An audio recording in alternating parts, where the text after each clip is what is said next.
खा राहुल खा खेची तो बोले হবে ক্ষীর হয় না আচ্ছা তুমি কিছু করে বলো কোন জিনিসটা হয়েছে ভালো দাঁড়াও আমাদের দোকানে বসে থাকবো ছটা পড়ে গেলাম না ফাটা হয় খালো আমার বাপের ভাইরা ভাই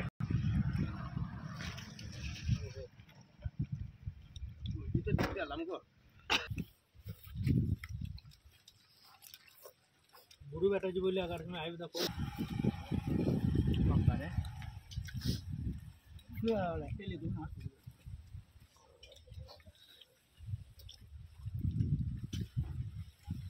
प्यारीर बापे বিয়ে হয়েছে প্যারি এখনো খাওয়াইছে লোককে হয়েছে তো এই তোর আব্বার বিয়ে হয়েছে নাকি এ ডিম খা